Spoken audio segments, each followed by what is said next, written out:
Bago po tayo mag-umpisa, tayo pong lahat ay yumuko at manalangin tayo sa Diyos. Banal at mahabaging amang Diyos na makapangyarihan sa lahat, salamat po sa inyong dakilang biyaya at pagmamahal po sa amin. Salamat po sa itong napakahalagang pagkakataon na ipinakaloob niyo po sa amin, na nakasama po kami sa summer retreat na ito.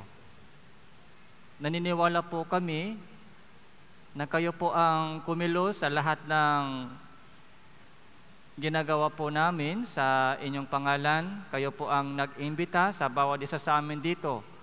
Kayo po ang gumagawa sa lahat po ng mga nagsasakripisyo para sa itong dakilang gawain.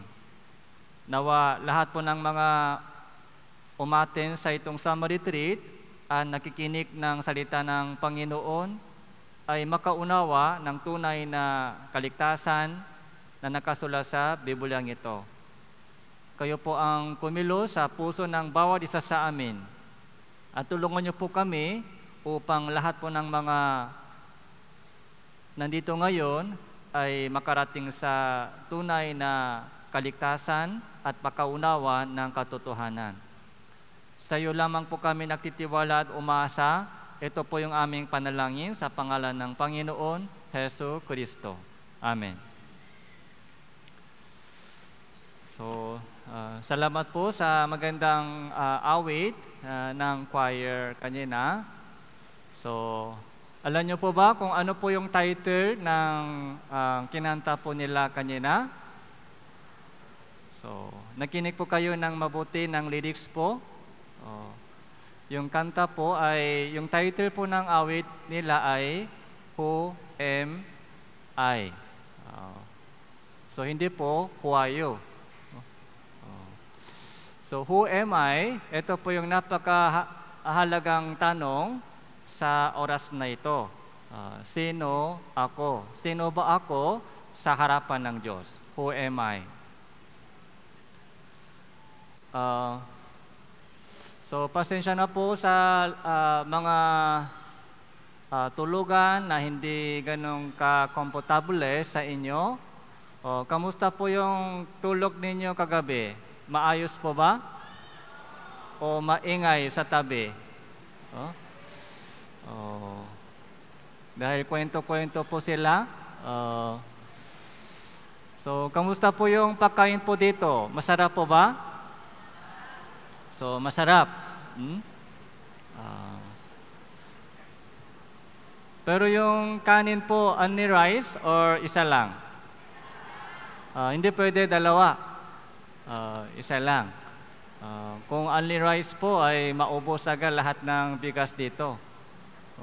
Kaya pasensya na po. Pasensya din po sa isang beses lang, plato lang sa pagkain. Pagpunta po tayo sa Manginasal, pag in-order po natin sa Manginasal, dalawang kulay ng plato. Anong dalawang kulay po ito? Kulay green and kulay puti. Yung kulay green, anong menu po yan? Only rice. And kulay puti, anong menu?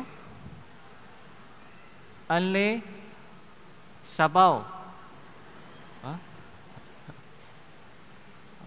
Kanin at yung paa, isa lang. Pero sabaw, pwede unlimited. So, tama po, lahat po ng mga bagay na ginagamit po natin sa buhay, may bayad. So, may bayad po sa lahat. Okay? Pero, yung biyaya ng Diyos ay walang bayad. Tapos, unlimited. Kaya, unlimited grace, yung biyaya ng Diyos. So, yun po yung sana iparating po namin sa inyong lahat. Okay? May bayad sa kapakain, may bayad sa kuryente, may bayad sa tubig, so may bayad sa pag-aaral sa school. So lahat po ng mga ginagamit po natin sa buhay may bayad. Pero Walang bayad doon sa pag-ibig ng Diyos. Tama po ba? May bayad po ba sa pag-ibig? May bayad, pag-ibig? Wala. Walang bayad po sa pag-ibig. Kaya, yung pinakamahalagang malaking pag-ibig ay pag-ibig ng Diyos. Walang bayad, unlimited po yan. Kaya yun po yung sana, matanggap po nating lahat bago umalis po tayo sa retreat center po ito. So, katulad po ng mga title po ng kanta kanina, Who Am I? Yun po yung pinaka-topic po natin ngayon sa session 4, Sino ba ako sa harapan ng Diyos? So, tanong po ito, tanong. Meron po ba tayong tanong sa ating buhay? Wala po kayong tanong sa inyong buhay? So, kontento na po ba kayo sa inyong buhay? Masaya po ba kayo sa inyong buhay? So, hindi po. Lahat po tayo ay may problema sa buhay. Bakit ganito yung buhay ko? Okay. Bakit ganito yung asawa ko? Bakit ganito yung mga anak ko? Bakit lagi may utang sa buhay? So marami po tayong tanong, bakit may sakit sa katawan ko?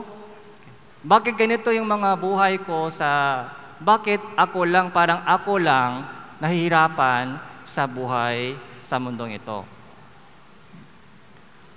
Kung may tanong po tayo sa buhay, welcome po kayo dito. Dahil sa pamamagitan po ng Biblia, so pwede po natin matakbuhan ang lahat ng mga sagot sa ating mga tanong. Ang problema po, kung walang tanong sa buhay, yun po yung problema.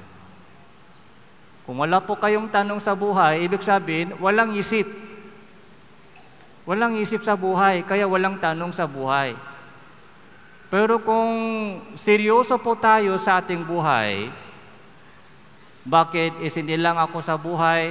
Ano ang dapat kong hanapin sa buhay? Ano ang tamang buhay? Ano ang tamang daan? So, ano ang dapat kong makamtan bago umalis ako sa buhay? Paano maging masaya? So, kung seryoso po tayo sa ating buhay, siyempre maraming tanong galing sa ating puso. Kaya sabi po ng Panginoong Jesucristo, pumarito kayong lahat na nabibigatan, na nalulupaypay at na lupang nabibigatan. Yun po yung invitation po ng Panginoong Jesucristo. Come to me, lahat ng nalulupaypay, pagod sa buhay, at lupang nabibigatan sa daming mga pagsubok, sa daming mga problema sa buhay. Yung pangako po ng Panginoon, bibigyan ko kayo ng kapahingaan.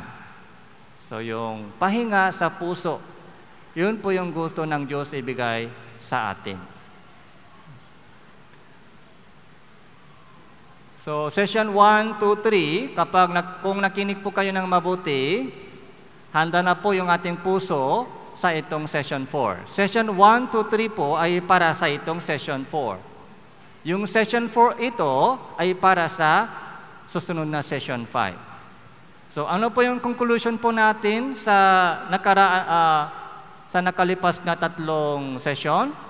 Yung Biblia ay totoo, buhay ang Diyos.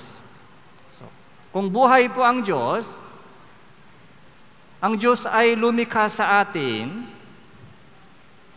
may purpose sa Kanyang creation, sa Kanyang paglikha sa atin, may purpose sa ating buhay. Hindi po tayo nakataon ipinanganak sa buhay dito. Okay. Sa lahat ng buhay sa mundong ito, may layunin. Walang sino mang dito ay basta ipinanganak dito sa mundo. May purpose. Kaya, kung Biblia ay totoo at buhay ang Diyos, dapat natin tanungin si God. So, marami po tayong tanong sa Diyos. Panginoon, bakit mo ako ipinanganak? Bakit mo ako nilikha? Okay.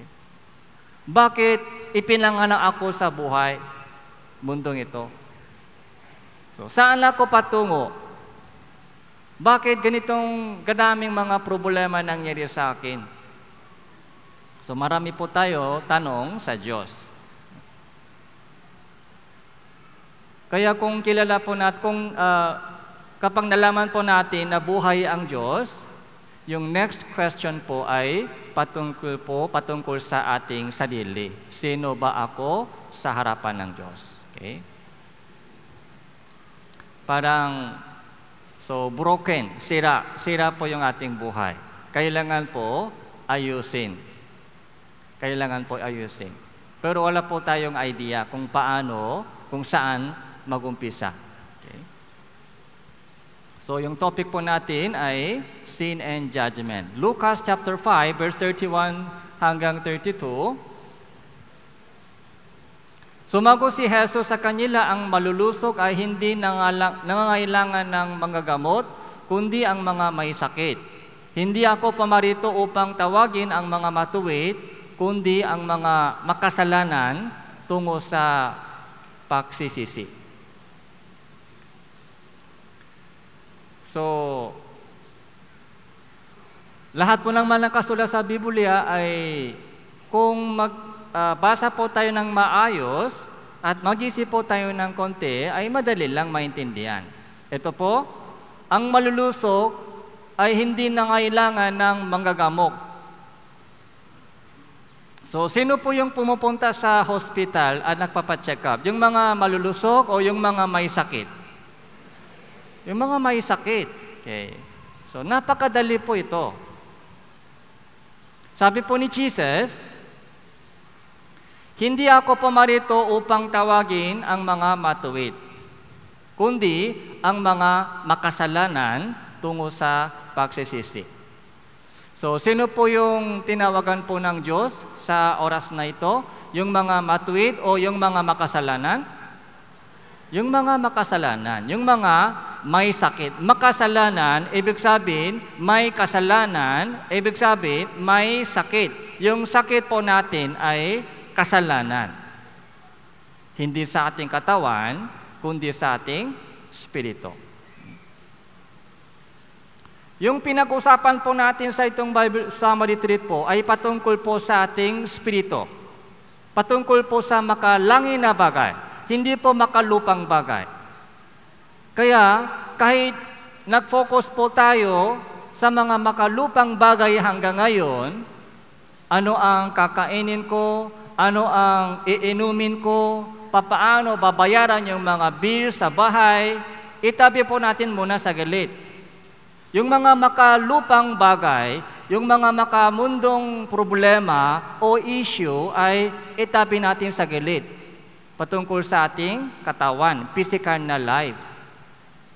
So, mahalaga po yan, pero itabi muna natin sa gilid para mag-isip po tayo patungkol sa ating makalangin na bagay. Tungkol po sa ating spirito, patungkol sa Diyos. Pagkatapos ng kamatayan, ano pa meron doon sa kabila? Pagkatapos, pag namatay na ako sa buhay, so wala na tayo. Pagkatapos ng kamatayan, ano pa meron? Meron ba talaga langit o meron ba talagang impyerno? Pag humarap ako sa hukuman ng Diyos, ano ang mangyari? May kahatulan ba ng Diyos? May kaparusan pa ng Diyos? Yun po yung mga bagay na hindi nakikita sa ating mata, pero napakahalaga. So,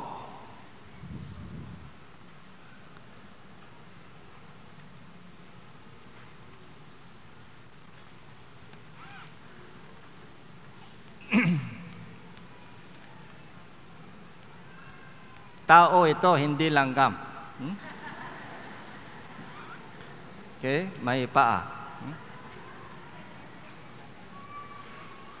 So, ito po ay pasyente A, pasyente B. So, ano pong meron? Anong problema? May cancer sila. Okay? may cancer. Ito po yung problema po nila, may cancer. Okay? Ito po ay doktor. Okay?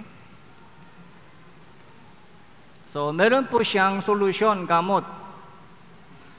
Okay? Silang dalawa may cancer, may sakit. Pero yung A, alam niya na may cancer, alam niya. Pero yung B, hindi niya alam. Okay? Hindi niya alam na may cancer. Okay? So, itong gamot, so napakahalaga, napakamahal po ito. Isang tablet, 1 million pesos. Kaya ba bilhin natin? Isang tablet lang, 1 million pesos. Napakamahal po ito, kaya hindi nila kayang bayaran. Kaya yung doktor po ito ay naawa po siya sa kanilang dalawa. Kaya yung gamot po ito ay ibigay. Libre, free. Walang bayad. Okay? So, gusto po natin libre. Tama po? So, gusto po natin libre. Okay? Yung A, B, sino po yung iinom ng gamot? A or B? A, iinom siya. Iinom o hindi? Inom. Okay? Kaya buhay, kumaling na. B, iinom siya o hindi? Inom? Hindi. Bakit? Very good. Gising na tayo. Yung B, hindi po siya uminom ng gamot po ito, kaya patay na. Namatay siya. Okay? Bakit po siya namatay? Dahil sa kanyang... Bakit po siya namatay? Ano po yung pinaka-reason? Bakit? Dahil walang gamot? So, may gamot, may solusyon, pero hindi po siya uminom ng gamot dahil hindi po niya alam yung kanyang problema. Yun ang problema. Okay? May problema tayong lahat. Yung ating problema, ano po yung ating problema? Utang? O sakit sa katawan, masakit sa tuhod, yun ang problema ko, Pastor. May diabetes ako, may mataas yung BP ko. Yun ang iniisip po ba natin problema? Hindi. So ngayon po, session po ito ay para check-up. Ito po yung check-up time po natin para malaman natin kung ano ang sakit na sa atin. Yung sakit po natin, yung problema po natin, hindi po yung mga makasalibotang problema. Yung ating problema po ay kasalanan. May solusyon po tayo sa Biblia. Kung makinig po kayo ng mabuti, sa mga natitirang session, bibigyan po kayo ng gamot. Malalaman po natin kung ano ang gamot. Pero sa mga taong ito, meron pong iinom ng gamot, meron pong ayaw uminom ng gamot. Bakit ayaw nila uminom ng gamot? Dahil hindi nila alam yung kanilang problema. Pastor, yung problema ko ay asawa ko lasinggero. Laging inom ng... Pastor, yung problema ko ay utang. Parang lubog na lubog yung buhay ko sa utang. Pastor, yung problema ko ay pasaway na anak. Matigas yung ulo.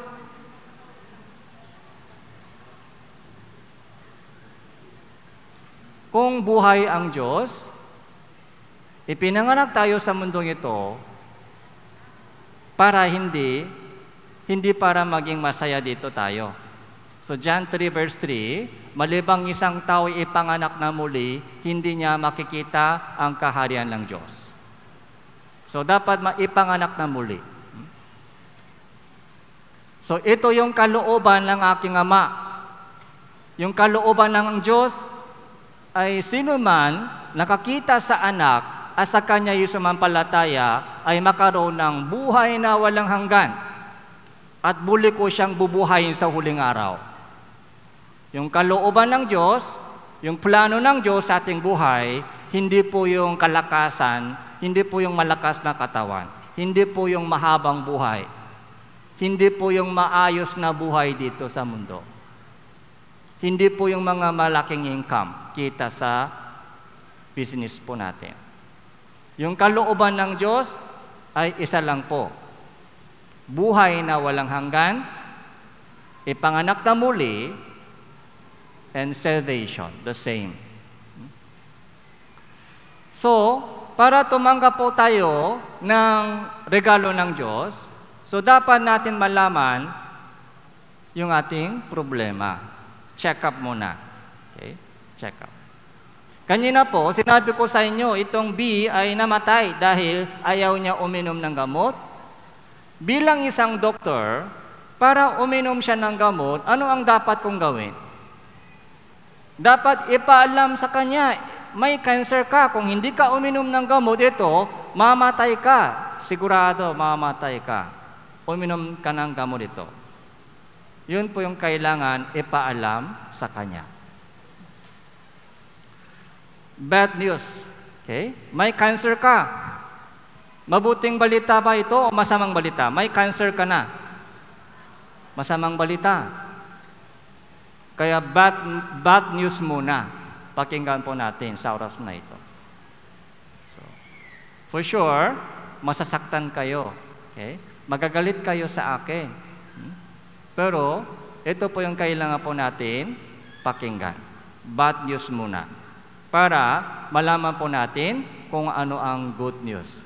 Mabuting balita sa Biblia. Hindi ako pumarito upang tawagin ang mga matuwid, kundi ang mga makasalanan tungo sa pagsisisi.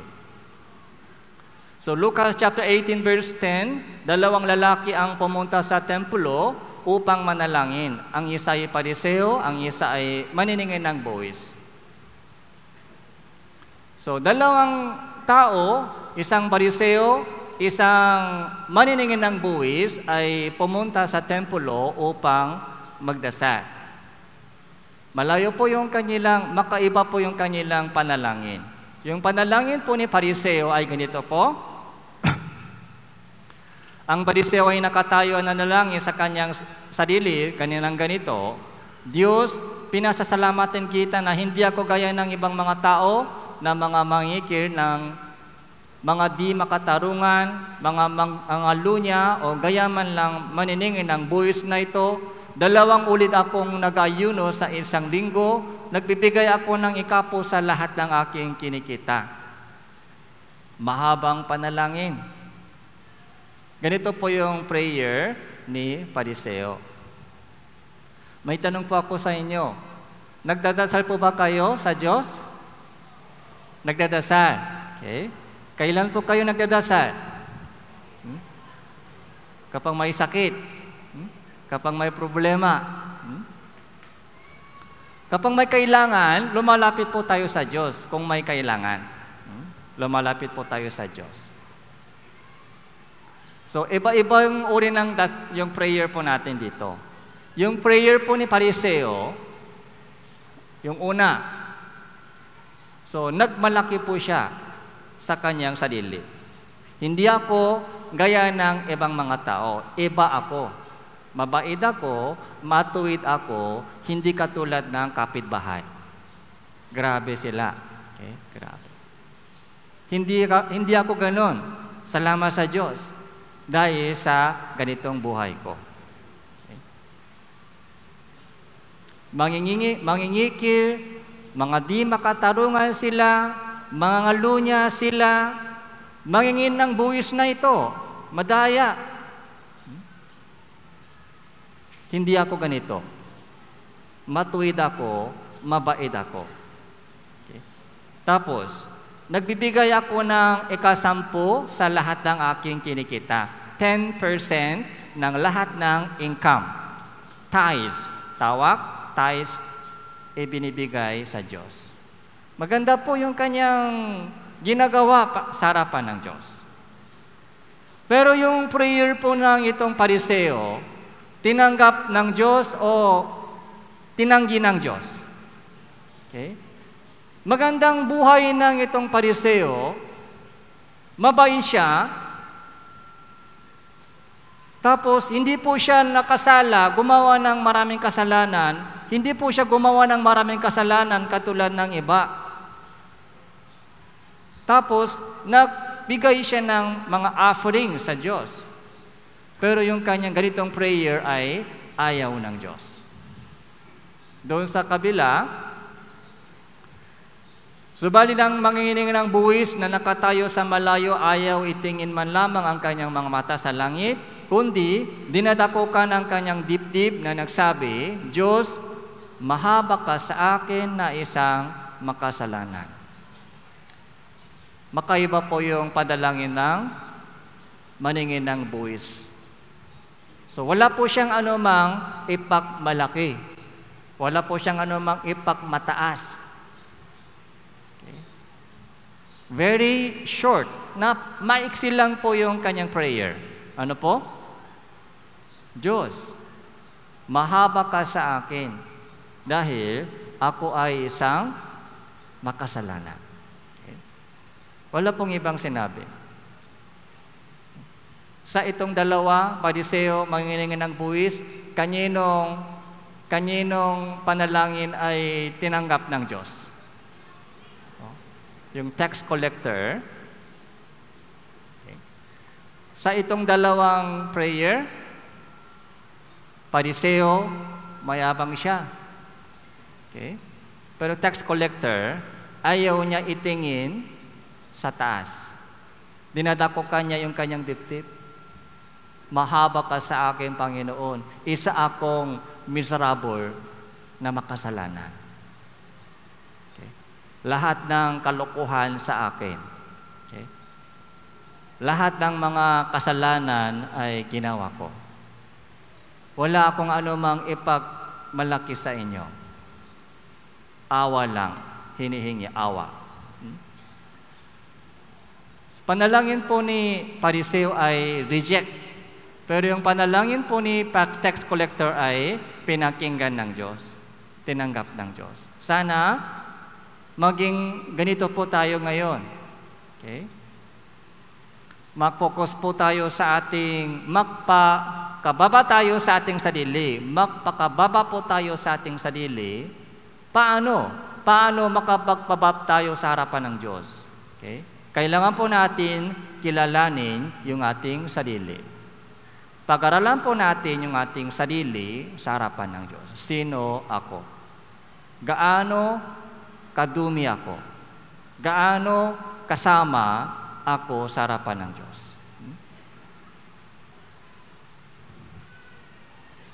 Matthew chapter 7 verse 16 to 18, makilala ninyo sila sa kanilang mga bunga, nakakapitas ba ng mga ubas sa mga tinikan o ng mga igos sa mga dawagan? Ganon din naman, ang bawat mabuting puno ay mabuti ang bunga, unit ang masamang puno ay masama ang bunga. Hindi maaari mamunga ng masama ang mabuti puno. Ang mamunga ng mabuti ang masamang puno. So, paano daw makikilala isang tao? Okay. Sa pamamagitan ng kanilang bunga. Okay. Bunga.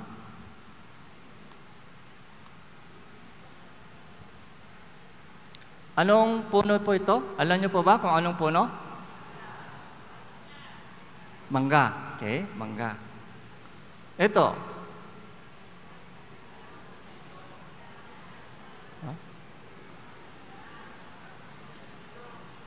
Ito po. Parang malapit sa mangga pero ibang klase po ito. Ito po ay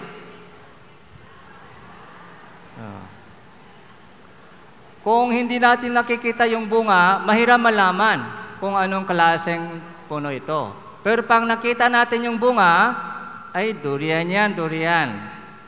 Maganda po yung amoy ng durian. Masarap, pero amoy ng impyerno. Okay? Lasa ng langit, okay? Amoy ng impyerno. Pag nakita po natin yung bunga, madali lang makilala isang puno. So last, Anong puno ito?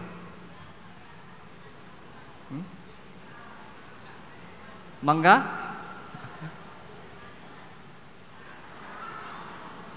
Ano ito? Mangustin. Mangustin.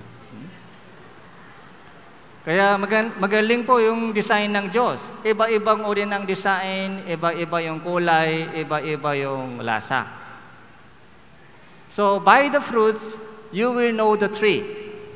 Para makilala po natin yung ating sarili, ano po yung kailangan po natin?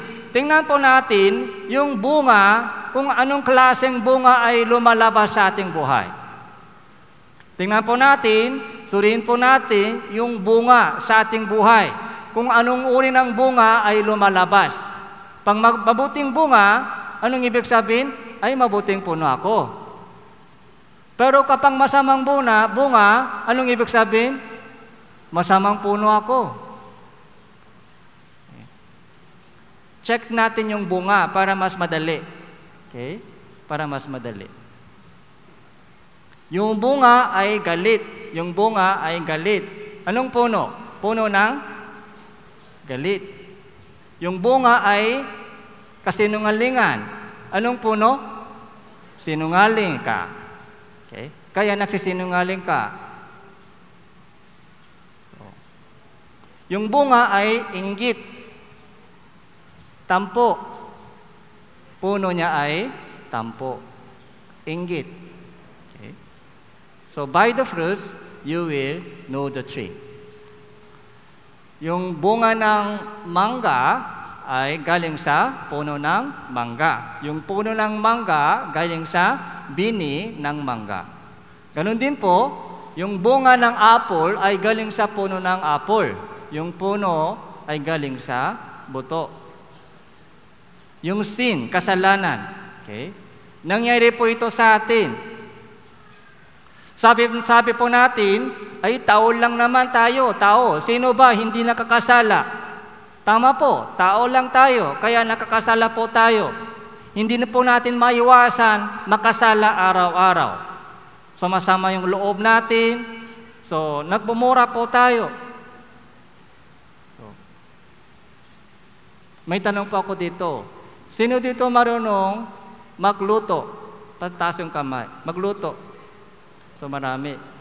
Oh, sino dito marunong magkitara?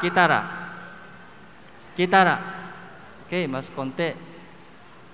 Sino dito marunong kumanta? So, marami.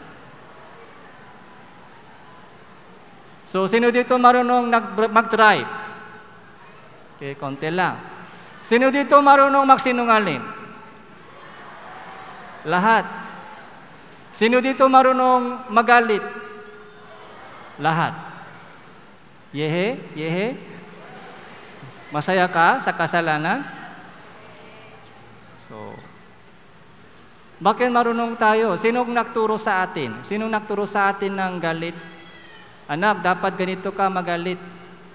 Anak, dapat ganito magsinungaling ka para hindi ka mahuli. Meron po ba nagturo sa atin? Walang magulang, walang teacher nagturo sa atin, pero marunong na tayo. Marunong na tayo makapagsinungaling, marunong na tayo makapangmura, marunong na po tayo mainggit. Ibig sabihin, puno tayo ng kasalanan.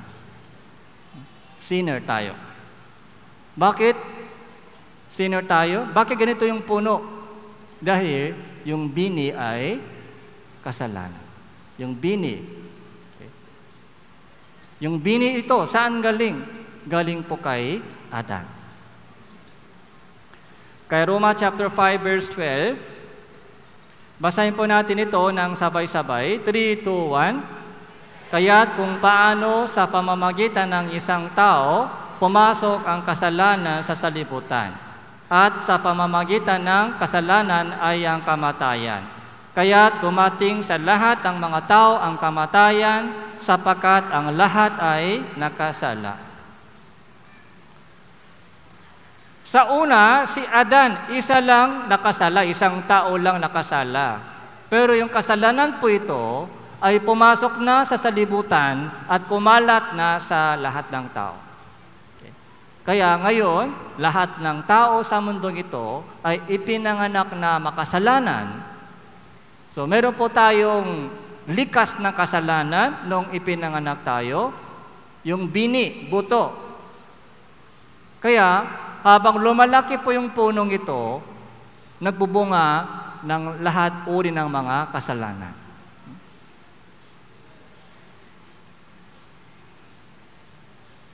Awit chapter 51 verse 5, narito ako ipinanganak sa kasamaan, ipinaglihi ako ng aking ina sa kasalanan. Mula nung bahay bata.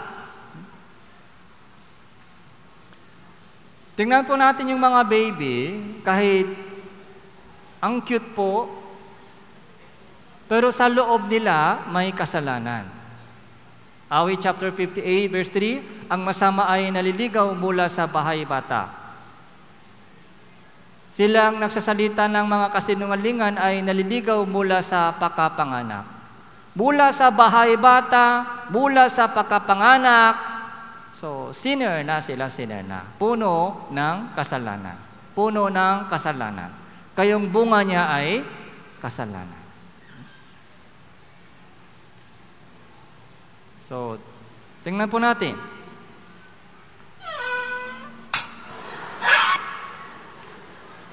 Okay. Nung siya lang nag-isa, mabait. Pero nung ipinanganak yung kanyang bunso, ay inggit po siya. Kaya abang wala pa si mama, ay ganito sinampal. Tingnan din.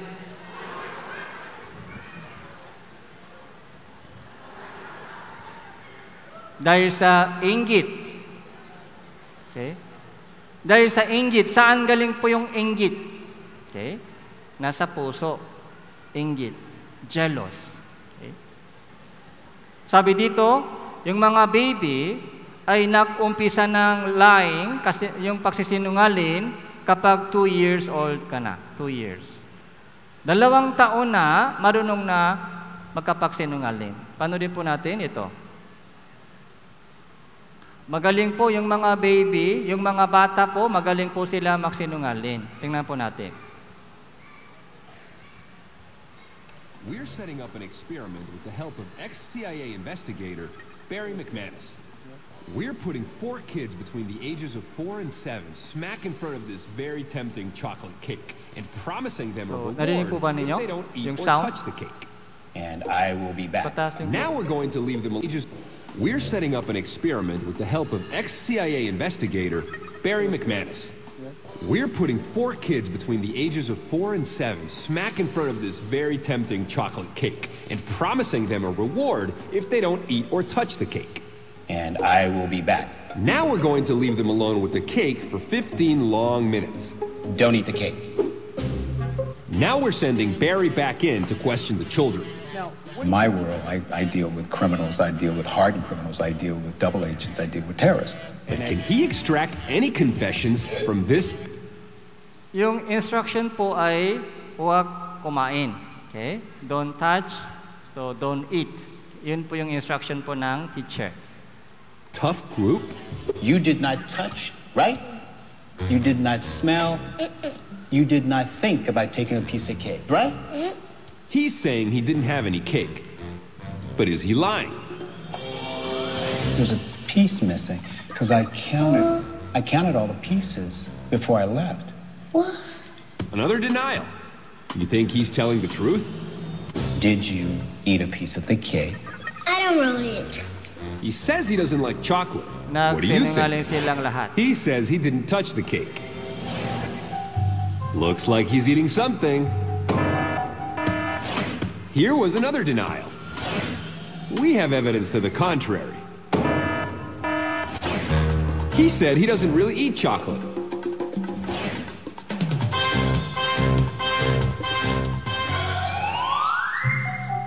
Tidying up the crime scene? Lying is... Bakit binubunas niya? Para mawala yung marka ng chocolate. Magaling sinungaling. Okay? Tayo po, mas magaling po tayo sa kanila o hindi? Baby pa, pero ganitong kagaling. Pero tayo po, kaya mas magaling po tayo.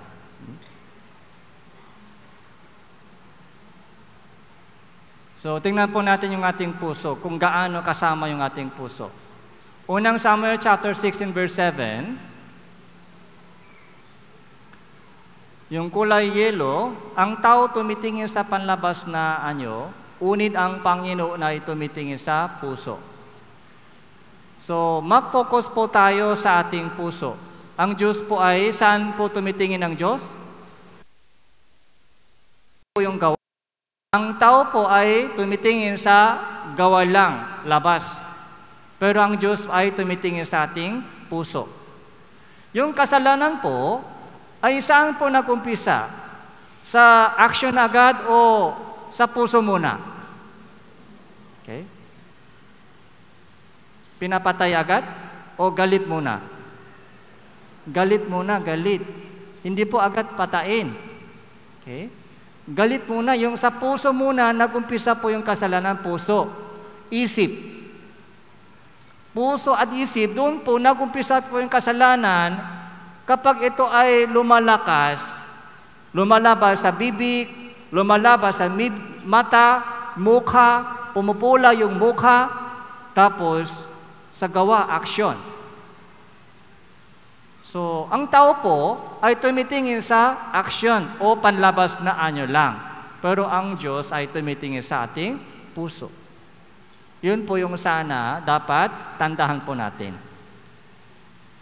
Jeremiah chapter 17 verse 9 to 10, ang puso ay mandaraya kaysa lahat ng bagay, lupang napakasama. Sinong makakaunawa nito? Akong Panginoon ay sumisiyasat ng pag-iisip at sumusubok ng puso. Kaya sa mata ng Diyos, ano po ang pinakamarumi, pinakamasama sa buong mundo? Ang puso ng isang tao ay pinakamarumi. Okay? Diyos lang nakakaalam. Okay? Yung katabi po ninyo, so, tingnan po natin yung katabi ninyo. Mukhang criminal sila o hindi? Oh? Mukhang angel o mukhang criminal? So, mukhang angel tayo, mukhang angel. Okay? So, lahat po ng mga Pilipino, mukhang angel.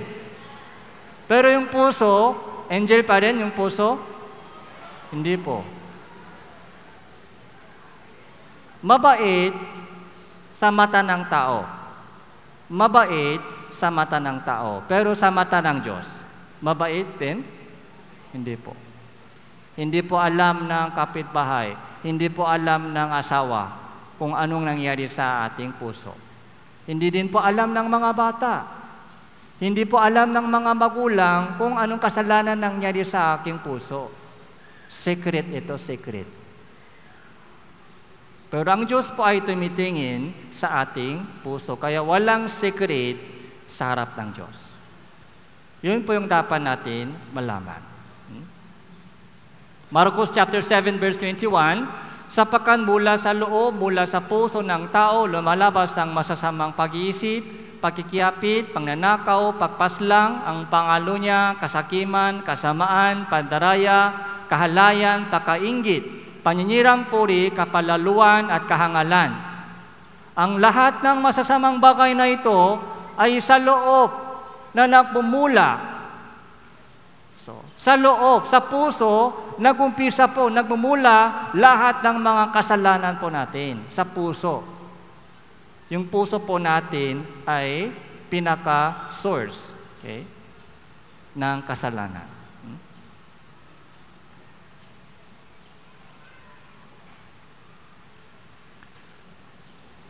So, meron po tayong isang magandang illustration.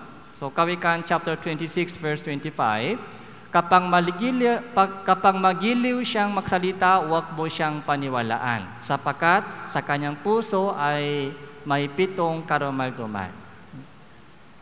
So, para mas madali po natin maintindihan kung ano po kung kamusta po yung ating puso, ito po yung magandang illustration. So, para makilala po natin yung ating puso. may 7 karumal-dumal. May 7 karumal-dumal.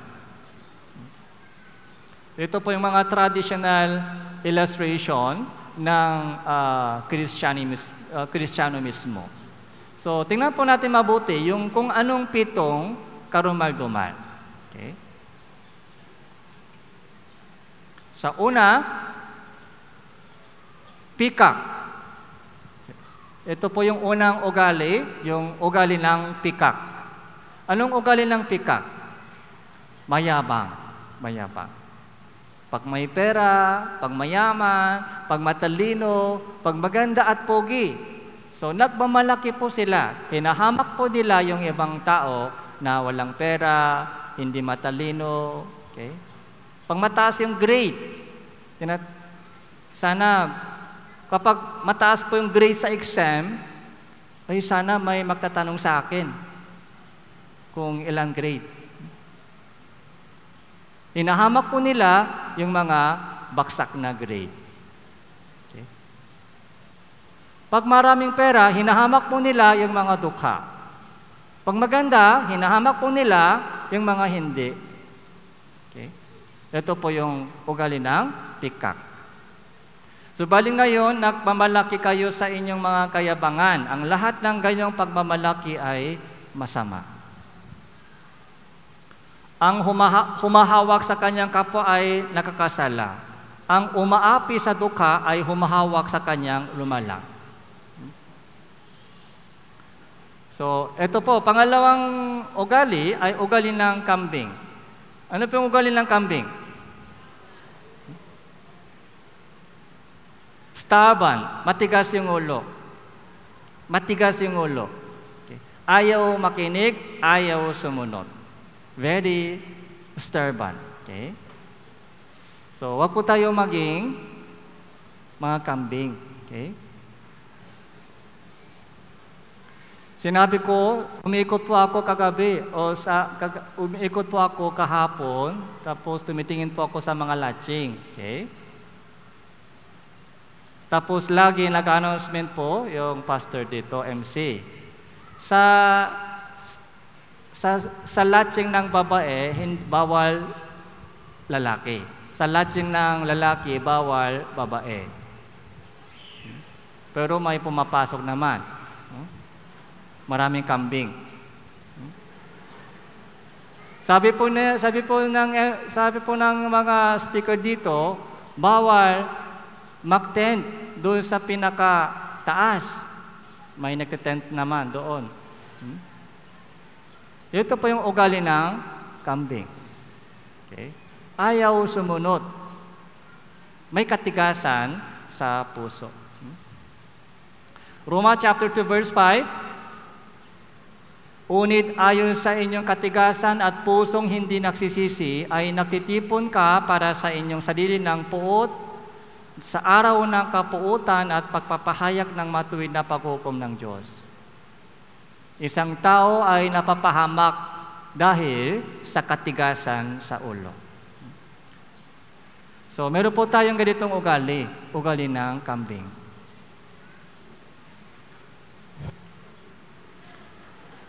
Yung mata ng kambing ay mapang-alo niyang mata. Anong mata? Mapang-alo niyang mata. Okay? Ano ba yun? Okay? Kapag maganda po yung babae, so tumitingin. Pag pogi yung lalaki, tumitingin. So, yun po yung matang mapang-alo niya. 2 Peter chapter 2 verse 14, may mga matang silang puno ng pangalo niya at hindi mapuknan sa pagkakasala. Ito po yung mata ng kambing. Last. Okay? Ganun din yung babae. Okay? Hindi lamang lalaki. So, panoorin po natin isang video clip.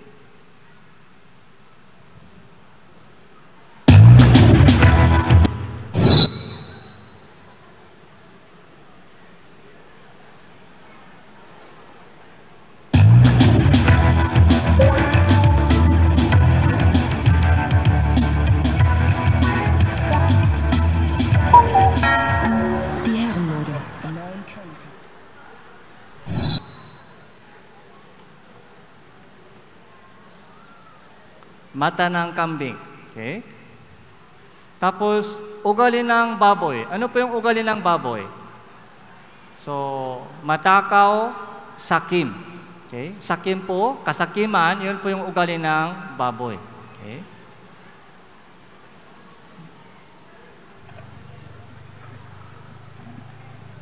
So, kilala po natin yung baboy. Okay? Kilala po natin yung baboy. Yung ugali ng baboy ay sakim. Unang Timoteo chapter 6 verse 10, sapagkat ang pag-ibig sa salapi ay ugat ng lahat ng uri ng kasamaan. Pangalawang Pedro chapter 2 verse 14, may mga puso silang sanay sa kasakiman. Yung ating puso ay sanay sa sakim. Sanay. The more. Okay. Walang kontento. Yun po yung ugali ng baboy.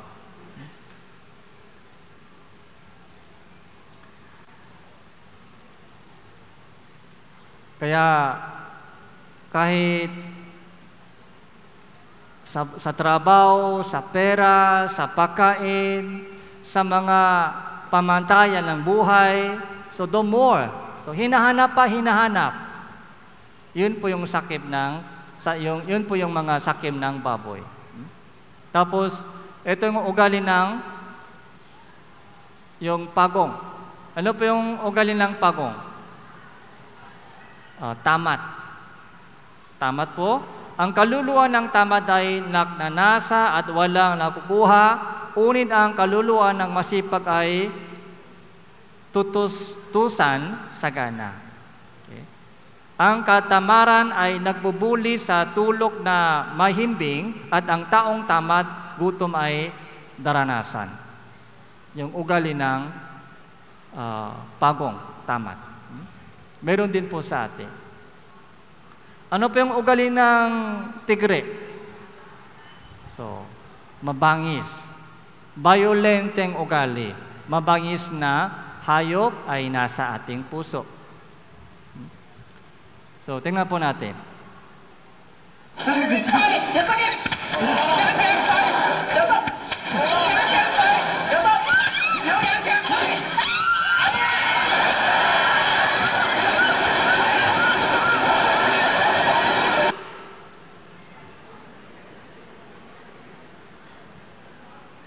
Ito yung isang cane. Pero, nung lagi po siyang natalo, so, uminit po siya, nagalit po siya. Sumama po yung loob niya, kaya, so, lumabas po yung ugali ng yung tigre, yung mabangis na hayop. Meron din po tayo. Kapag walang problema, so parang tupa lang tayo, tupa, tahimik. Pero kapag may problema, na inis, so, ito po yung hayop, mga mabangis na hayop ay gumigising at lumalabas.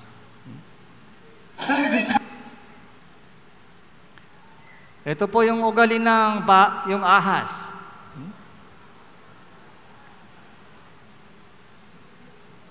Hayaan ang Diyos ay maging tapat kahit na ang bawat tao ay sinungaling.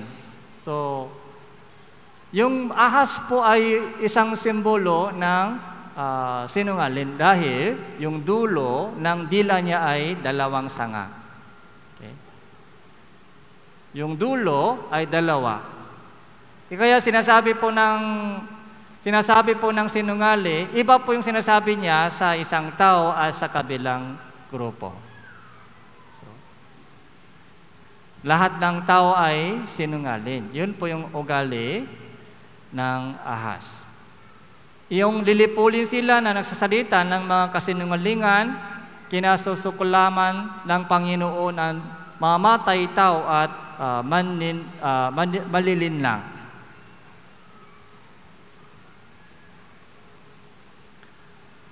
Santiago chapter 3 verse 8, subalit ang dila ay hindi napapaamo ng tao, isang hindi napipigil ng kasamaan puno ng lasong nakamamatay. Okay? May lason sa dila. Nakakamamatay. Minsan yung ating dila ay parang kutsilyo, ay tumutusok sa puso ng ibang tao. Ano po yung ugali ng palaka? Ano po yung ugali ng palaka? No? Maingay. Chismis. Narinig mo ba? Alam mo ba? Yun po yung chismis. Yung mga tagadala ng mga kwento-kwento ng kapitbahay. Levitico chapter 19 verse 16, "Huwag kang mapaparuot parito sa inyong bayan bilang tagapagdala ng chismis." Tagapagdala ng chismis. Yung mga chismis ay dinadala sa mga kaibigan, sa mga kapitbahay. Sarap yung chismis. Unang Timoteo chapter 5 verse 13, bukod dito natututo silang maging mga tamat, nagpapalipad-lipas sa bahay-bahay, hindi lamang mga tamat, kundi ang mga chismosa at mga pakialamera na nagsasalita ng mga bagay na hindi nararapat. Meron pong salita na hindi dapat sabihin. Meron pong bagay na hindi dapat sabihin. Pero yung mga nagchichismis, yung machismosa, chismis, okay? Chismoso ay nagdadala ng mga kwento-kwento. Ito po yung ugali ng palaka. So, meron po ba tayo ganitong ugali sa ating puso? So, ito yung mga 7 karumal-dumal. So, para mas madali po natin maintindihan, anong meron sa ating puso? Anong laman sa ating puso? Itong ugali po ng ganitong pika, kambing, baboy, pagong, tigre, ahas, at palaka ay nasa ating puso. Kaya minsan gumigising po sila, minsan tulog. Minsan tulog, parang wala. Pero minsan gumigising po sila. Okay? Ganitong puso po ay itinatago po natin para hindi ito makita ng ibang tao sa pamamagitan ng estado sa buhay, okay? Sa pamamagitan ng paggawa ng mabuti. Tumutulong ako minsan. Okay? Tumutulong. Kaya sinasabi po ng iba, ay mabait siya, mabait. Parang walang hayop sa puso niya, mabait lang. Pero sa puso, meron din pong ganong mga ugali ng kasalanan. So, may balot naman po, balot ng religion. Nagdadasal po sila, nagsisimba, humihingi ng tawad, okay? Nagsisilbi sa mga gawain sa church. So, maraming mga balot. Balot ng estado sa buhay, balot ng mga goodies, mabait ako, balot ng mga religion. Kaya ang tao po ay tumitingin sa labas na anyo lang. Pero ang Diyos, saan po tumitingin ang Diyos? Tumitingin sa puso. Hindi po maluloko ang Diyos. Yung tao, madali lang maloko.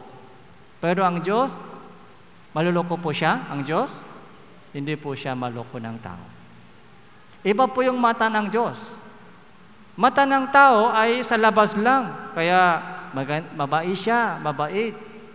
Pero yung mata ng Diyos, hindi. Mabait sila o hindi? Mabait sila? Itong dalawa, mabait po sila? Oh, nakangiti. Kamusta? Nakangiti. Mabait din sila? So, hindi na. Ito, ano lang, sa harap lang. Pero sa liko, sa puso, ganito po yung puso, tampo. Kamusta ka? Pero sa puso, may utang ka sa akin. Matagal na, bakit hindi mo pinayaran? Kailangan ko yan. Sa puso, gusto kong sabihin, pero sa labas, kamusta ka? Ang Diyos po ay tumitingin sa ating puso. Okay? Sa harap, mabait, nakangiti, pero sa likod. Minsan ganito po yung kasama po natin sa bahay. Okay? Kasama po natin sa bahay. Minsan nakasmile, pero sa puso ay masama. Tampo, galit. Walang nilalang na nakakubuli sa harapan niya, kundi ang lahat ng mga bagay ay hubad at hayag sa mga mata niya na ating pagsusulitan. Okay? Kaya sa mata ng Diyos po, ganito po yung sabi niya. Sabi ng Diyos, okay.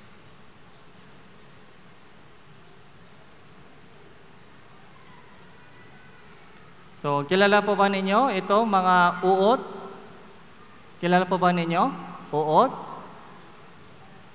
Isang uot po, tumalon siya at pumasok sa lalagyan ng ulam. Kakain ka ng ulam mo, hindi? Okay? Isang uot lang, isang piraso lang uot nasa ulam mo. Kakain ka ng ulam o itatapon lahat? Itatapon lahat. May tatlong uri ng uod. Number 1, marumi. Galing po siya sa hukayin ng dumi kanina. Hindi pa maligo, kaya marumi. Tapos amoy ng tae. Number 2, so kalahati marumi, kalahati malinis. Number 3, nag-shower siya. Naligo siya at naglagay ng perfume. Okay? So, kanino po sa itong tatlo ay gusto mong isama sa higaan mo? Number 3, pwede po isama sa higaan dahil naligo siya, malinis na. So, ayaw nating lahat. Lahat sila ay uot, magot. Kaya ayaw ng tao, kahit sino mang sa kanila, ay isama sa pagkain o isama sa mga tulog sa kama, ayaw ng tao. Ganun din po ang mata ng Diyos sa atin. Okay? May tatlong uri ng tao. Maraming tao dito, pero sa mata ng Diyos. Sa mata ng tao, meron pong mabait na tao dito. Meron pong mga maraming kasalanan dito. Okay? Iba-iba po yung ating kalagayan sa mata ng tao. Pero sa mata ng Diyos, lahat po tayo ay sinner. Okay? Ayaw ng Diyos tanggapin isang makasalanan sa langit. Okay? Kapag may kasalanan po tayo, kahit marami o konti, okay, hindi po tayo makakapasok sa langit. Ayaw ng Diyos, isang uot. Dito, Job chapter 25 verse 5 to 6, basahin po natin ito ng sabay-sabay. 3, 2, 1. Maging ang buwan na hindi maningning, ang hindi dalisay ang mga bituin sa kanyang paningin, gaano pa nga kaliid ang isang tao na isang uot, ang anak ng tao na isang bulati. Anong tawag ng Diyos sa atin? Uot, bulati. Huwag po kayo magalit sa akin. Grabe yung sabi ni Pastor Choi, uot daw ako. Bulate daw ako. Hindi ako nagsabi sa inyo. Sino pong nagsabi sa atin? Ang Diyos po ang nagsabi sa atin. Isang tao, ang tao ay isang uot, isang bulate. Okay. So, sa mata ng tao, may matuwid, may mabait. So, pero sa mata ng Diyos, uot pa rin. Okay? Makasalanan pa rin. Okay? Job chapter 35 verse 7 to 8, kung ikaw ay matuwid, ano sa kanya inyong ibinibigay? O ano bang tinatanggap niya mula sa inyong kamay? ang inyong kasamaan ay nakakapinsala sa ibang gaya mo at inyong katuwiran ay sa ibang mga tao. Yung ating katuwiran, yung ating kabaitan, yung katuwiran ng isang tao, kabaitan ng isang tao, ay ayaw ng Diyos tanggapin dahil marumi pa rin. Marumi. May kasamang kasalanan. Hindi dalisay, hindi pure. Kaya sabi dito, kaming lahat ay naging gaya ng isang marumi, ang lahat nating katuwiran ay naging parang maruming kasuotan. Yung ating katuwiran, yung ating mabuting bagay, yung mabuting gawa, yung good deeds, ay marumi pa rin. Maruming kasuotan sa harap ng Diyos. Maruming kasuotan. Tatanggapin po ba ito ng Diyos o ayaw ng Diyos tanggapin? Ayaw ng Diyos. Marumi yan, marumi.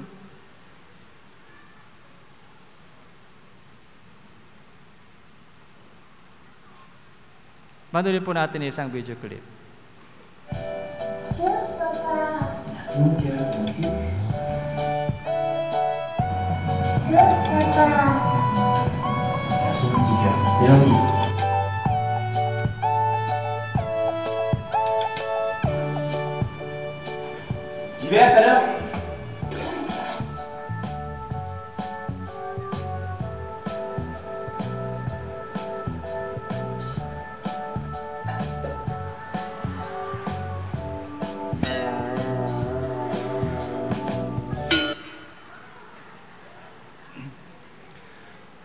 Yung tubig na ininom ng tatay, saan galing?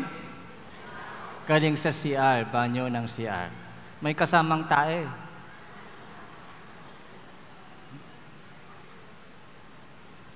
Ay, mabait yung anak ko.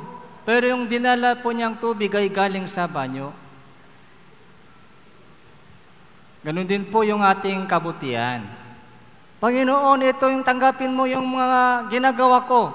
Ito, yung mga kabaitan ko, mabuting gawa.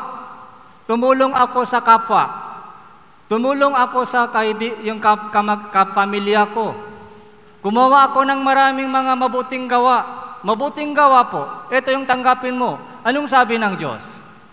Marumi yan, marumi. Galing sa inyong puso. Yung puso po natin, marumi o malinis, yung ating puso. Maruming puso. Parang banyo. Yung ating puso ay parang banyo. Yung CR. Pasensya na po, yung ating puso ay parang CR. Kahit anumang kinukuha po natin dito, marumi. Ayaw ng Diyos tanggapin.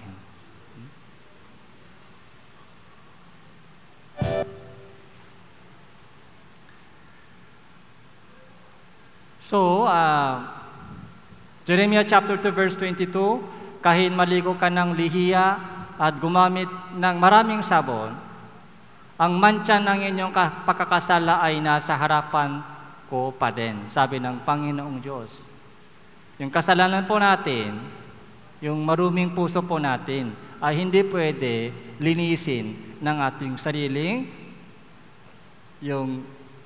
sariling katuwiran. Yung sabon. Okay?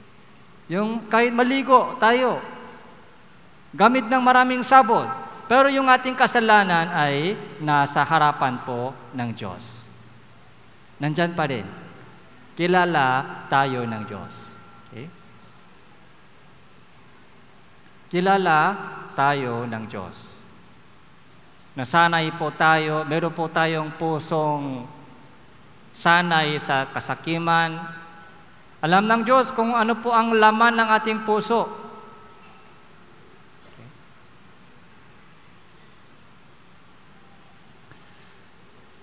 So, ito po ay pamantayan, pag-aralan po natin yung pamantayan ng Diyos, yung standard, yung batas ng Diyos. So, may idea po tayo sa batas ng Pilipinas. Pero kailangan po natin malaman yung batas ng Diyos. Unang Juan chapter 3 verse 4, basahin po natin ng sabay-sabay. 3, 2, 1. Ang sino mang gumagawa ng kasalanan ay lumalabag din naman sa kautusan. At ang kasalanan ay ang paglabag sa kautusan. So, kailangan po natin pag-aralan yung kautusan para malaman po natin kung anong kasalanan ginagawa natin. Yung batas po ay kautusan ng Diyos. Kilala po ninyo yung 10 utos? Sa Exodus chapter 20, nakikita po natin doon yung 10 utos, 10 commandment. So ito po yung standard po ng katuwiran ng Diyos. Okay?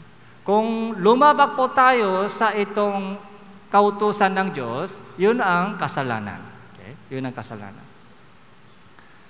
So bilangin po natin mabuti, itong 10 utos, 4 po ay para sa Diyos. 4 ay para sa Diyos.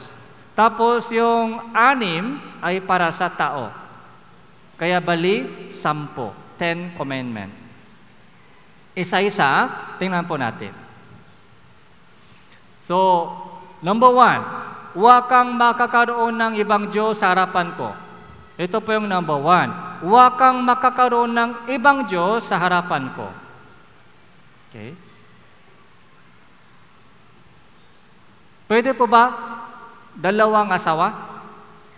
Yung mga babae dito, agree po ba kayo? Yung asawa mo ay dalawang wife? Hindi pwede. Yung mga lalaki dito, nag-agree po ba kayo na yung asawa mo ay may ibang lalaki? Hindi pwede. Dapat isa lang. Isa. Ang Diyos po ay lumikha sa atin. Ang Diyos po ay nag-iingat, nagpabantay hanggang sa atin. Dahil sa tulong ng Diyos, gumising po tayo kaninang umaga. Ang Diyos po ay nagpagising po tayo, hindi po yung manok. Okay? Ang Diyos po ay nagpapatibok ng ating puso mga sandali-sandali. Okay? Lahat ng ating kinakain ay galing sa Diyos. Kung walang ulan, kung walang araw, so walang halaman, walang pagkain. Lahat po ng ating mga kinakain ay galing sa Diyos. Yung kalakasan ng katawan po natin. Matalino ka, magpasalamat ka. Yung katalinuhan mo ay galing sa Diyos. Malakas ba yung katawan mo? Magpasalamat po tayo sa Diyos. Ang Diyos po ay dapat number 1. Number 1, ang Diyos ay dapat number 1. Dapat sumamba po tayo sa Diyos, magpasalamat po tayo sa Diyos, at maglingkod po tayo sa Diyos lamang. Hindi pwede dalawa, number 1. Yung number 1 ay dapat isa lang. Okay. Pero sabi dito, Philippians chapter 3 verse 19, ang kanilang tiyan, ang kanilang Diyos. Ang kanilang kahihiyan, ang kanilang kapurihan, na nakatuon ang isip sa mga bagay na makalupa. Ano daw yung Diyos ng maraming tao sa ating panahon? Yung tiyan. Yung tiyan. Yung tiyan daw yung Diyos ng maraming tao sa ating panahon. Ano ba pumapasok sa itong tiyan? Okay? Anong meron sa itong tiyan? Okay? Dumi meron? Okay? Yung pagkain na kinakain po natin, yun ang nagiging dumi dito. Yung pagkain po natin, anong kakainin, trabaho, hanabuhay, wala akong oras para sa salita ng Diyos. Busy ako sa hanabuhay. Kung walang trabaho, patay, walang pagkain. Kung walang trabaho, walang pagkain, tama po. Pero sabi sa Biblia, Matthew chapter 4 verse 4, so, ang tao ay hindi lamang nabubuhay sa tinapay, kundi nabubuhay sa salita ng Diyos. Pero sa ating panahon, yung tiyan, yung hanapbuhay, trabaho, yung pagkain, yun po yung nagiging Diyos-Diyosan sa ating panahon.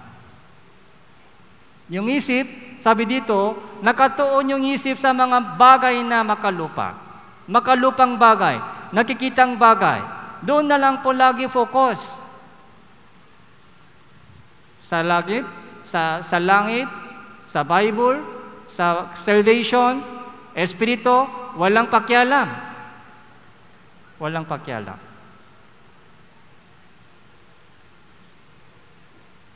Patayin ninyo ang anumang makalupa na nasa inyo, pakikiapit, karumihan, masamang pita, masasamang pagnanasa, at kasakiman na ito ay pagsamba sa mga Diyos-Diyosan. Ano po yung sinasamba po nila? Diyos ba sinasamba po nila? Hindi po, pera po yung sinasamba po nila. Pera, hanap buhay, trabaho. Hindi tayo isinilang para magtrabaho. Hindi tayo nabubuhay para kumain. Kumakain tayo para mabuhay. Okay? Nabubuhay po ba tayo para kumain lang? Nabubuhay po ba tayo para sa trabaho lang? Okay? Hindi po. Mayroon po tayong purpose. Pero sa ating panahon, money is the biggest religion in the world. Habol na habol sa pera sa buong buhay, pagdating sa dulo, okay, doon po, manghihinayang, regret. Sa dulo ng buhay, maraming pera, naging successful po yung kanyang buhay, doon po, manghihinayang po siya, regret. Mali pala yung buhay ko. Mali ang direksyon.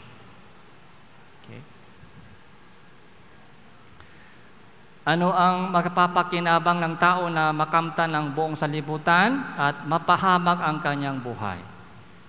Okay. Kung isang tao po ay mapupunta sa impyerno after death, 78 years na buhay dito sa mundong ito, kahit mayaman ka o malakas yung katawan, anong silbi po yung kayamanan kapag mapapahamak po tayo sa impyerno?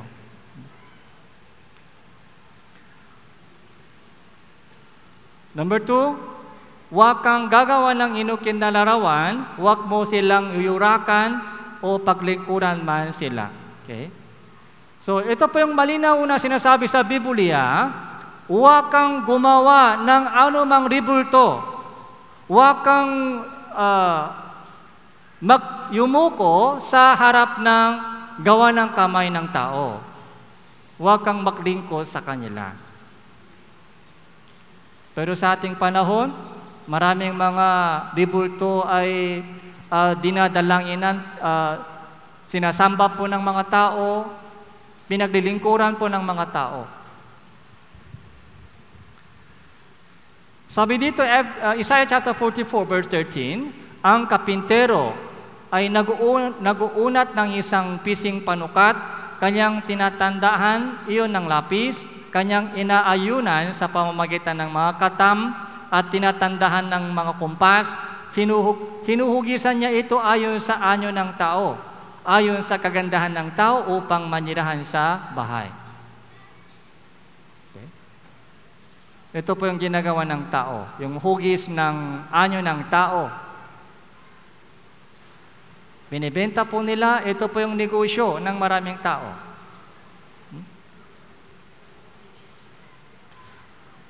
Kanyang ginagatong ang kalahati niyo sa apoy. Ang kalahati nito, kinakain niya ng karne. Okay. So kalahating piraso ng kahoy ay ginamit panggatong. Ginamit sa pagluluto, kalahati. Tapos kalahati po, nalabing kalahati, ginagawa niyang Diyos. Isang pirasong kahoy.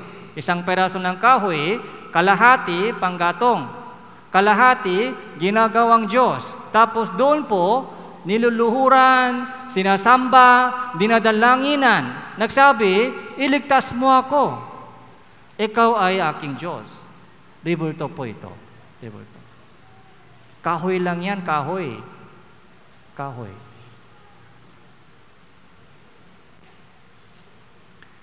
Maraming mga Diyos-Diyusan sa ating panahon.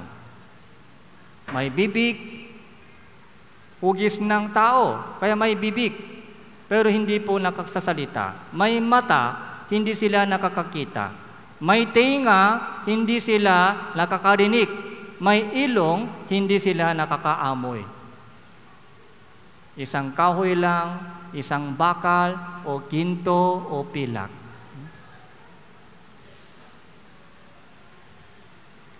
So, ito po yung pinagpabawal po ng Diyos. Okay? Sa ating panahon, yung mga kabataan, maraming mga idols sa kanilang puso. Yung mga kabataan po, maraming idol sa kanilang puso. Okay? Yung mga singer, yung mga sports, mga star. So, anong sabi dito? American Idol. Okay? Doon po sila umiiyak. Doon po sila masaya. Who is your idol? Okay? Number 4, alalahanin mo ang araw ng Sabat upang ingatan ito ng bawal. Yung Sabat po, Sabat, yung meaning po ng Sabat ay pahinga. Sa Lumang Tipan, yung meaning po ng Sabat ay pahinga. So after creation, so nagpahinga po ang Diyos sa kanyang trabaho ng creation. Pero, mula nung nakasala si Adan saka si Eva, na basak na po yung pahinga ng Diyos. Kaya hanggang ngayon, ang Diyos po ay nagtatrabaho, kumikilos po ang Diyos. Hanggang ngayon, gumagawa po ang Diyos hanggang ngayon para maligtas po isang makasalanan. Kaya, kailangan po natin maintindihan kung ano po yung ibig sabihin ng Sabat. Okay? Ito yung Sabat sa Ten Commandments ay para makaroon po tayo ng pagnanasa na dapat maligtas ako para makaroon ng tunay na kapahingaan. Yun po yung ibig ng Sabat Day. Number 5, igalang mo ang inyong ama at inyong ina. So, respect your mother and father. So, mga respeto sa ating mga magulang. Yun po yung pinaka-mataas na kautusan ng Diyos sa 6 na kautusan niya para sa tao. Sa Lumang Tipan, alam niyo po ba, napakahigpit po yung batas ng Diyos, lalo sa Lumang Tipan. Exodus chapter 21 verse 15. For example, ang manaki sa kanyang ama o sa kanyang ina ay, ano daw? Papatain. Verse 17, ang mangmura sa kanyang ama o sa kanyang ina ay papatain. Ang gumagawa ng karhasa sa kanyang ama, nagpapalaya sa kanyang ina, ay anak ng nakakahiya at kakutsahan ang dala. Napakahigpit po yung batas sa Lumang Tipan.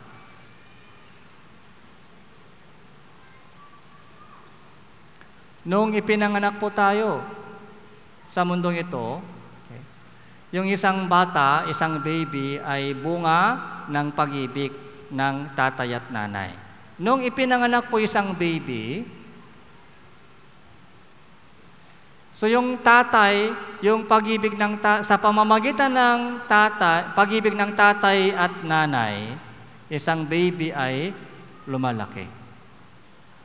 Kung walang magulang, kaya po ba ng isang baby lumaki ng sarili? Hindi kaya. Bakit nandito po tayo? Dahil sa sakripisyo ng inyong mga magulang. Yung pag-ibig po ng magulang po ay pinakamalapit sa pag-ibig ng Diyos. Pag-ibig po ng magulang ay pinakamalapit sa pag-ibig ng Diyos. Yung pag-ibig ng Diyos ay dakilang pag-ibig. Yung pag-ibig po ng mga magulang ay dakilang pag-ibig din, unconditional. Mula nung bata pa po sila, kapag nakakasakit po, kapag may sakit po yung bata, yung nanay, so nakakatulog po ba masarap? So hindi po sila nakakatulog dahil sa kanyang anak. Okay? Puyat, pagod, yung sakripisyo, hirap, lahat ay ginagawa po ng mga magulang para sa kanilang mga anak. Kaya, number 1, unang utos ng Diyos sa mga anim, respect your father and mother. Igalang mo. Dapat lagi, hindi po sa Mother's Day lang, o hindi po sa Father's Day lang, o birthday lang. Dapat lagi. Hindi pwede sumagot. Hindi pwede matigas yung ulo. Kailangan masunurin.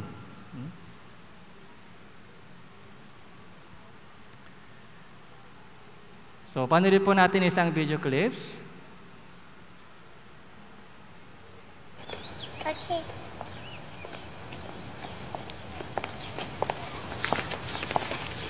Daddy is the sweetest daddy in the world. Daddy is the most handsome, the smartest,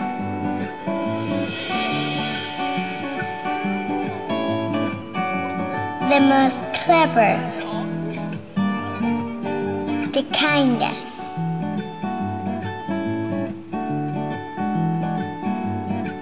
He is my Superman.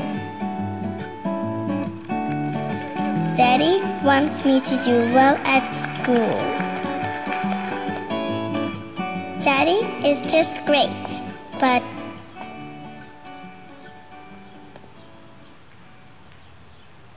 he lies.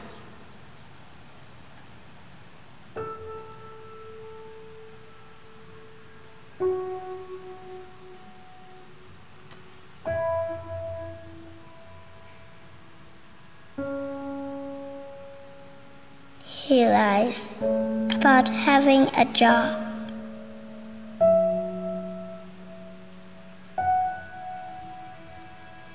He lies about having money.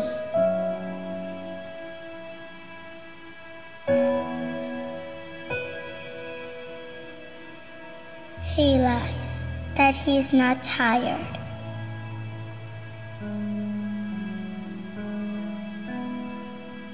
He lies that he's not hungry.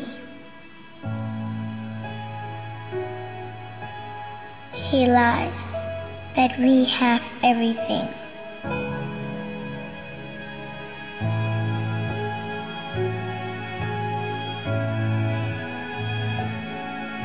He lies about his happiness.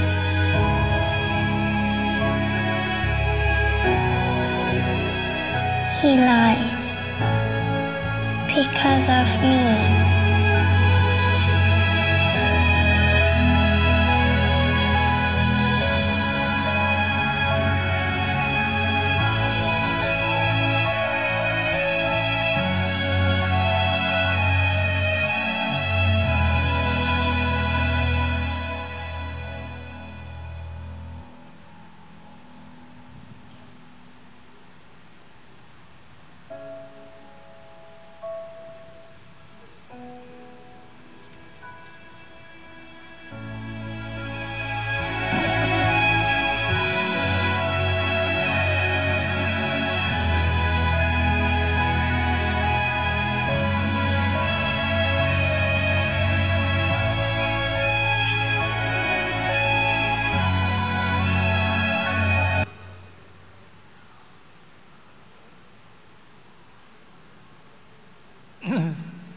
So, isang bata po ay lumalago sa pamamagitan ng luha at pawis at sakripisyo ng magulang nila, hindi sa pamamagitan ng pagkain lamang.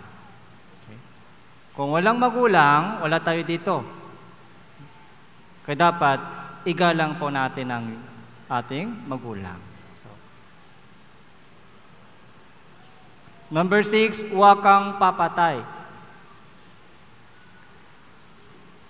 Pero ganito po yung pamantayan ng Diyos. Unang Juan chapter 3 verse 15, basahin po natin ito, 3, 2, 1. Ang sinumang napupuo sa kanyang kapatid ay isang mamamatay tao. At nalalaman ninyo ang buhay na walang hanggan ay hindi nananatili sa sinumang mamamatay tao. Mamamatay tao. Sino po yung mamamatay tao? Pumapatay sa gawa? Hindi po.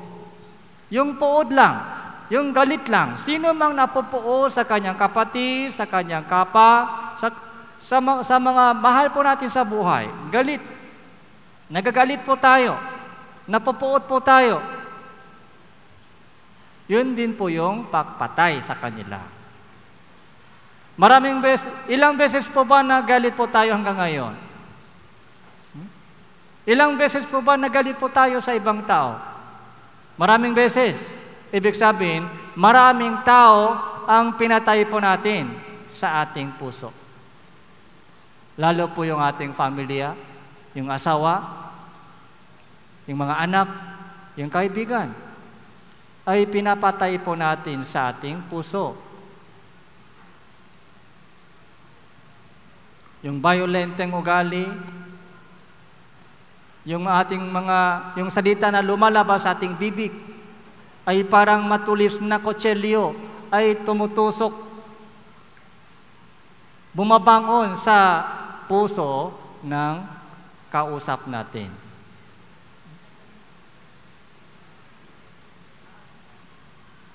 Matthew chapter 5 verse 21, narinig ninyo na sinasabi sa mga tao noong unang panahon, huwag kang papatay. At ang sino mang pamatay ay mananagot sa hukuman. Uni sinasabi ko sa inyo, ang bawat napupuo sa kanyang kapatid ay mananagot sa hukuman. At sino mang magsabi sa kanyang kapatid, raka, ay mananagot sa Sanhedrin. At sino mang magsabi, ulol ka, magturusa sa nagapoy na impyerno. Ulol ka, tanga ka. Saan daw pupunta? Impyerno. Maging seryoso po kayo. Nakasulat sa Biblia, impyerno. Kung sinabi mo, tanga ka, kahit isang beses, impyerno ka. Okay? Hayop ka. Demonyo ka. Di ko alam kung ano pang mga panlay dito. Okay?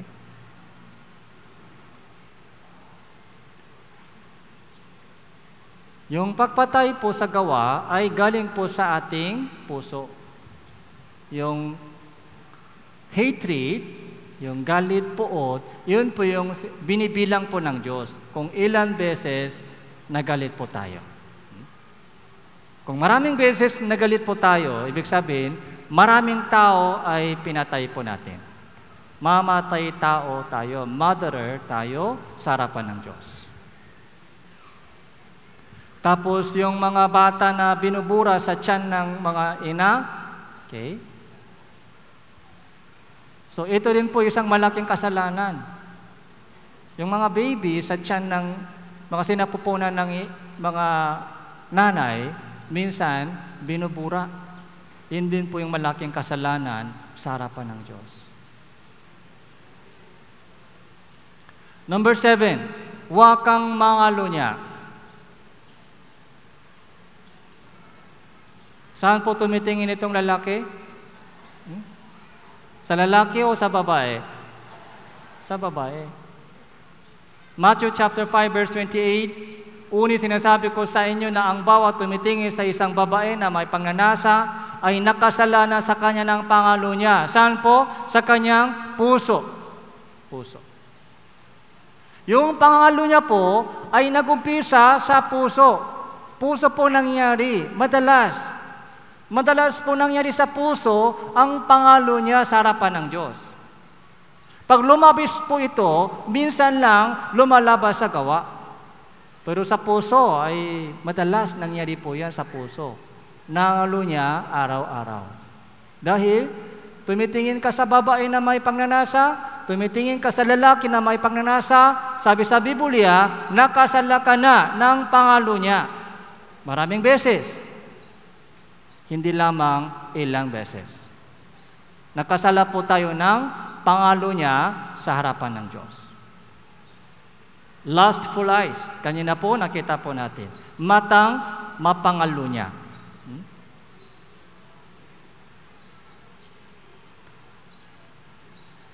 Kahit bata, matanda, so ganun pa rin po. The same pa rin. Lalaki, babae, matanda o bata. So, yung kabataan po, sa panahon ng kabataan, yung dalaga binata, pinakamataas, pinaka-peak. Pero, nandyan pa rin po sa lahat ng generation. Number 8, huwag kang magnanakaw. Okay? Nagkapangnakaw po ba tayo? O never? O never nakapangnakaw ako? Okay? Ay, malunggay lang, Pastor, malunggay. O isang chili lang. O isang lapis lang. O isang piso lang. Wala pong ganyan sa harapan ng Diyos. Kahit isang pirasong chili kinuha mo at hindi nagpaalam ka sa mayari, so magnanakaw ka.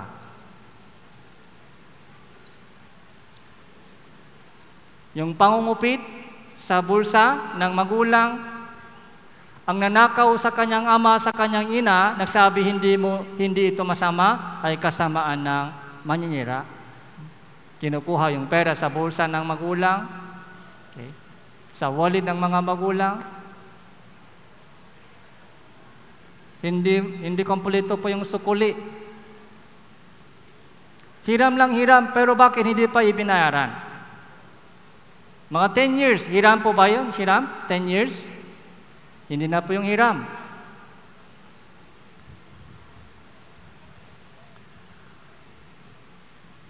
Yung chili ng kapitbahay. Okay? Malunggay ng kapitbahay na hindi nagpaalam.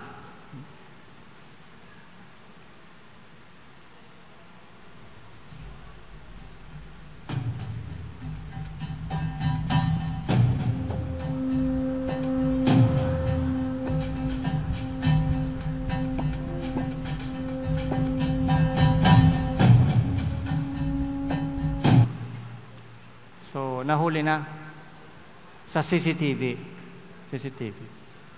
Bakit tumitingin po siya sa likod? Baka may nakakita, baka may nakatingin sa akin. Pero kahit walang tao dyan, ang Diyos ay lagi tumitingin sa atin. So, maaari successful. Maaari hindi po siya nahuli. Sa buhay po natin, di ba mayroon pong mga ganitong sandali na nanakaw pero walang tao nakatingin. Pero sino po yung nakatingin sa langit? Ang Diyos po ay lagi tumitingin sa atin. Ang Diyos po ay lagi tumitingin sa atin kahit ako lang nag-isa, kahit dalawa lang, walang sekreto sa harapan ng Diyos. May mata sa taas lagi. Kapag humarap po tayo sa hukuman ng Diyos, sa Judgment Day, pag humarap po tayo doon sa hukuman ng Diyos, ipapakita po ng Diyos lahat ng buhay natin. I-display po ng Diyos lahat ng buhay po natin. Kung paano po tayo nakasala. Doon po tayo mapapahiya. Pag ganito po yung play sa langit, anong mangyari? Stop. Panginoon, Diyos ko, stop. Nakakahiya yun, nakakahiya. Huwag kang magsisinungaling. The average person tells 4 lies a day, 1,460 a year, 87,600 sa buhay ng 60 years. Pinaka-common, I'm fine, I love you.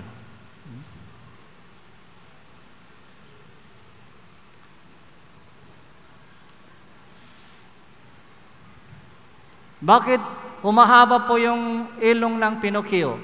Okay? Kapag nagsisinungaling, so yung humahaba po yung mga ilok ng Pinocchio. Dahil sa takot, dahil sa galit, dahil sa sakit, dahil sa hiya, nagsisinungaling po tayo. Sinong gumawa niyan? Siya. Ako hindi. Hindi ko alam yun. Huwag kang magimbot. Ang pag-ibig sa salapi ay ugat ng lahat ng uri ng kasamaan.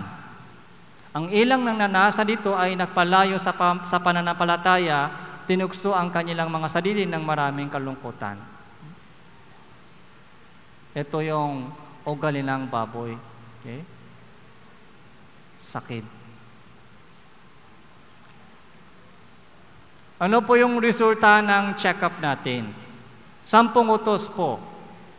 So, natupa po ba natin yung 10 utos o lahat po ay nabasak, natisod po tayo sa lahat? Baksak po tayo sa lahat. Okay? Kahit isa sa mga 10 ito, hindi po natin natupad. Lahat ay nalabak po natin. Lahat.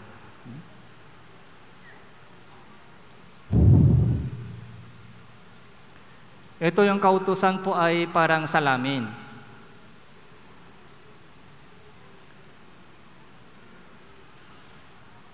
Sa pamamagitan ng salamin, so doon po nakikita po natin yung dumi sa aking mukha. Salamin. Ganun din po, itong Bible po ay parang salamin. Salamin po sa ating puso. So hanggang ngayon, akala ko mabait ako.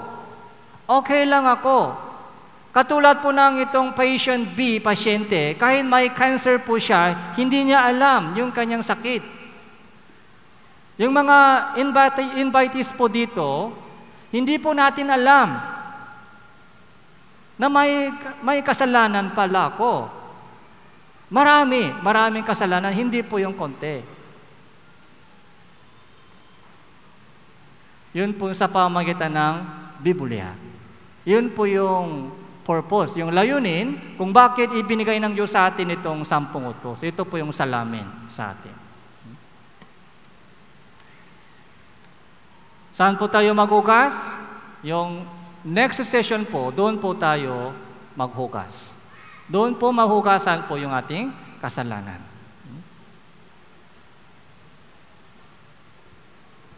Santiago chapter 2 verse 10. Basahin po natin ito ng sabay-sabay. 3, 2, 1. Sapagkat sino mang tumutupad ng buong kautusan, subalit lumalabak sa isa, ay nakakasala sa lahat. Sa mga 10 utos, di ba siyam? So, siyam natupad. Pero, isang beses, nagalit. Napuot ka. Sabi ng Biblia, sino mang napupuo sa kanyang kapatid, isang mamamatay tao. Lumabak ka sa isa, anong sinasabi ng Biblia? Kapag lumabak ka sa isa, anong sinasabi ng Biblia? Nakasala ka sa lahat ng 10. Mahigpit ang batas ng Diyos.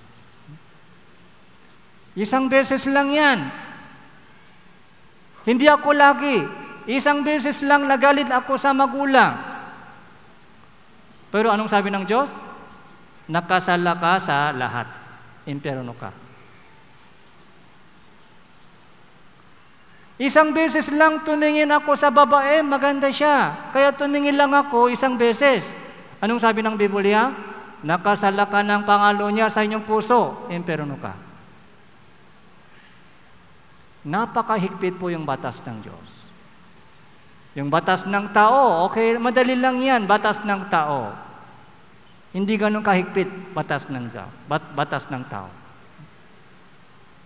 Nasa harapan po tayo ng Diyos. Hindi po sa harapan ng tao.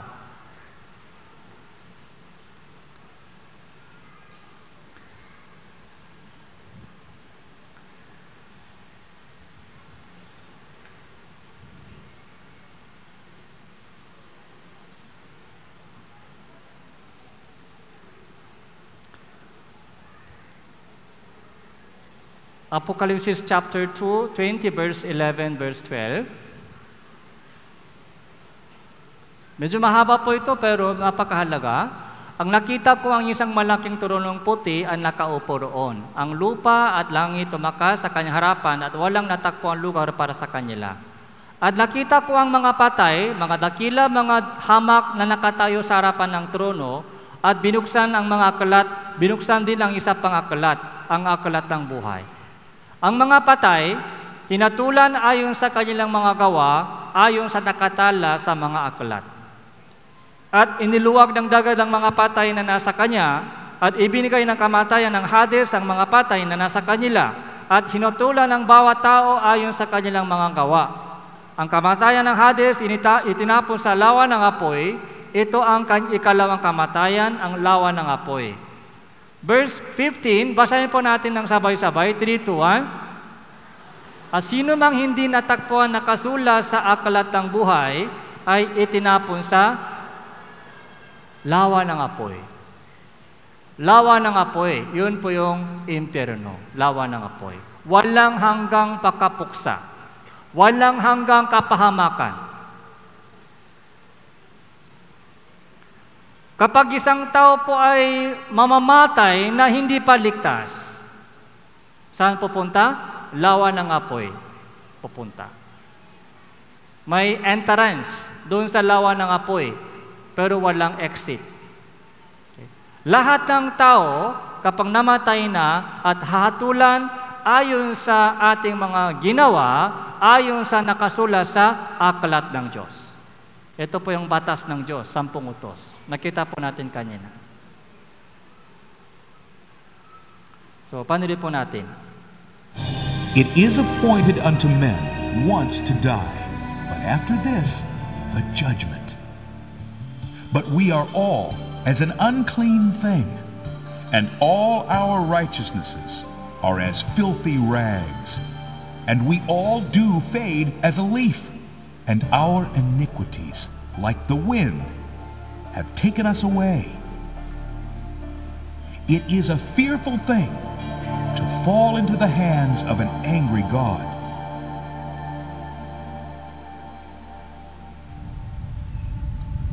After death, his soul is immediately taken to hell to wait for God's terrible judgment. All because he rejected God's love gift of eternal life.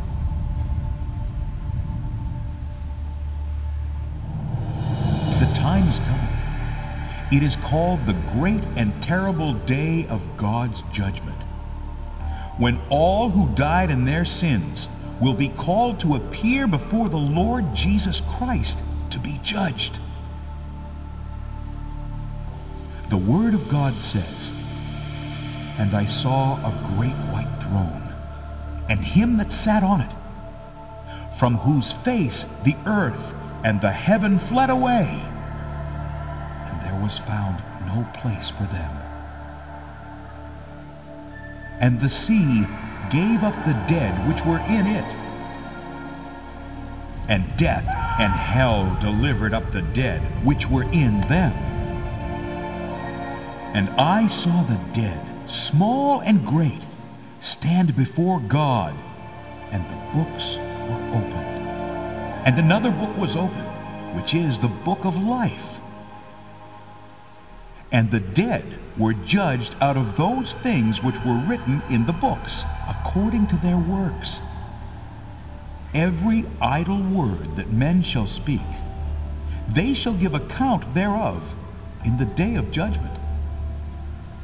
When it is over, God will ask an angel to open the book of life to see if your name appears. The angel will look and say, "That name does not appear, Lord." And God will say, "Depart from me, ye cursed, into everlasting fire, prepared for the devil and his angels. And these shall go away into everlasting punishment, but the righteous into life eternal. And whosoever was not found written in the book of life was cast into the lake of fire. The Bible says, "And the smoke of their torment ascended up forever and ever. And they have no rest, day or night, forever."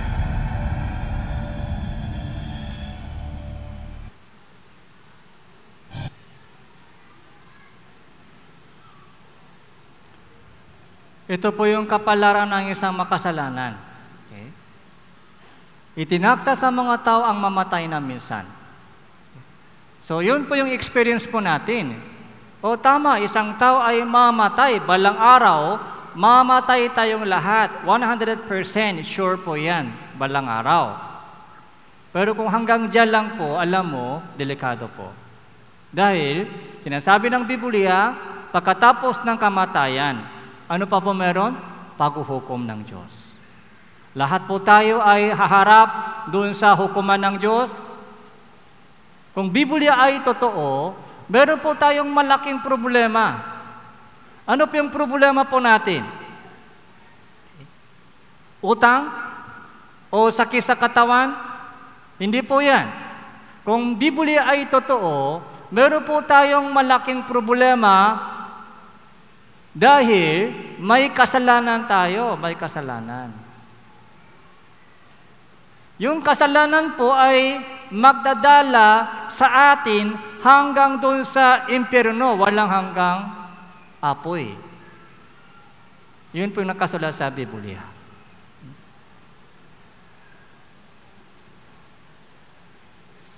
Kabayaran ng kasalanan ay kamatayan.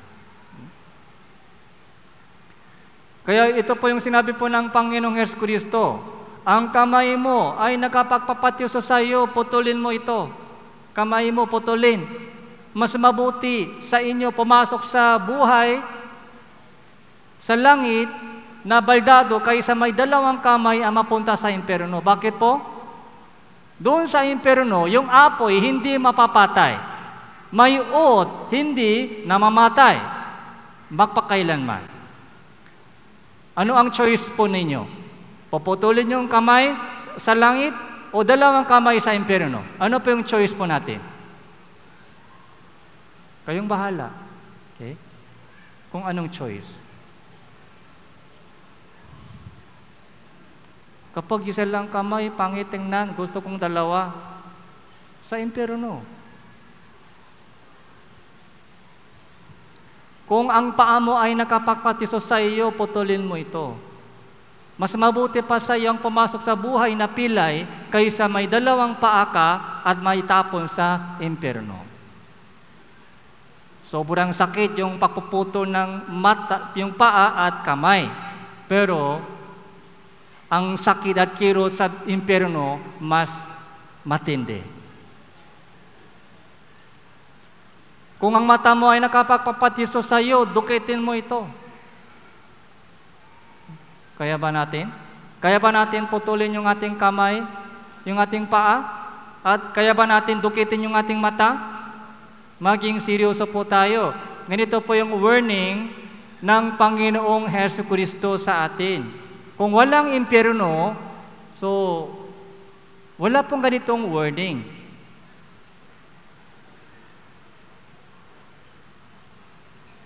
Apoy na hindi namamatay, pagtangis at pangalit ng ngipin, sinusunog sa apoy at aspure, may uod na hindi namamatay, warang inaasinan sa apoy, kadiliman, walang pahinga, araw man o gabi, ang sakit na nanatili magpakailanman, pagkahiwalay sa mga mahal sa buhay, no rescue, wala nang chance. Kung may chance pa doon sa impyerno, katulad po ng sinasabi ng maraming tao, may purgatorio daw. Kung totoo po yan, hindi kailangan ganitong summer retreat. Mag-enjoy lang kayo sa buhay. Tapos, kung may impyerno na talaga, doon na lang kayo magsisi. Kung may chance pa doon sa impyerno. Pero, ayon po sa Biblia, wala nang chance. Wala nang pagkakataon doon sa impyerno. Kaya habang buhay pa, buhay pa tayo, buhay pa. Habang buhay pa, hawak yung opportunity. Makinig at magsisi at manampalataya sa impyerno. Okay? Sobrang sakit po sa sunok sa apoy. Okay? Mga duwag, mga hindi nananampalataya, mga karumal-dumal, mamatay tao, mapakyapit, mangkukulam, sumasamba sa Diyos-Diyusan, lahat ng mga sinungaling, ang kanilang bahagi sa lawa na nagliliyap sa apoy aspure ay siyang ikalawang kamatayan. Ikalawang kamatayan.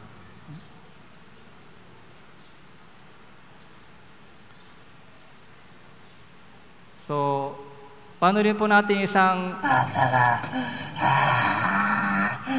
ito po yung isang Koreano na nasunok sa apoy. So, napakatindi po, matindi po yung sakit at kirot ng isang pasyente na nasunok. Paano rin po natin?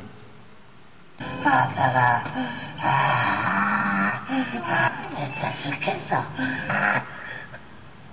이거 못 참겠다. 다 했어.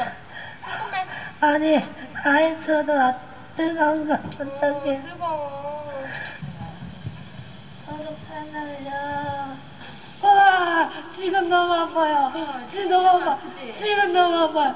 지금 못 참겠어요. 못 참겠어요. 못 참겠어요.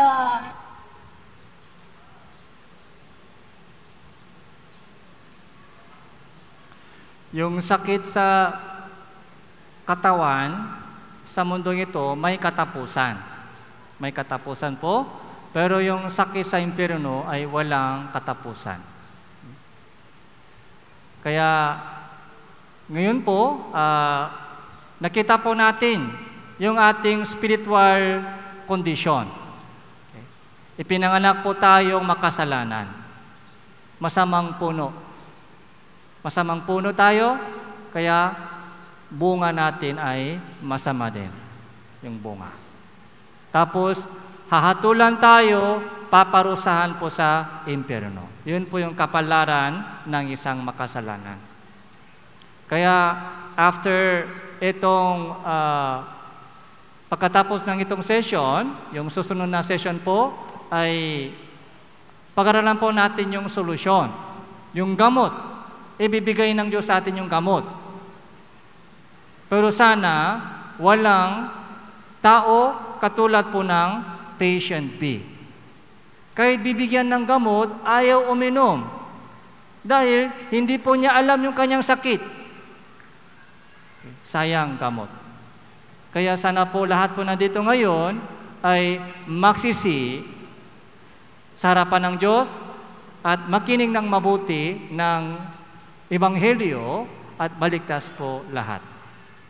Kaya after lunch po, so may counseling time. Kaya lahat po ng mga invitees po dito ay sana dumaan po kayo sa counseling. Manalangin po tayo. Salamat po Panginoon sa itong napakahalagang pagkakataon na ipinakaloob niyo po sa amin. Nakita na po namin kung gaano kadumi kami sa inyong harapan. Kung gaano kadaming kasalanan, ginagawa po namin sa inyong harapan. Maawa po kayo sa lahat po ng mga nandito ngayon na nakikinig ng salita ng Panginoon. Nawa lahat po sila ay makarating sa tunay na kaligtasan. Ito po yung aming panalangin sa pangalan ng Panginoon Jesu Kristo. Amen.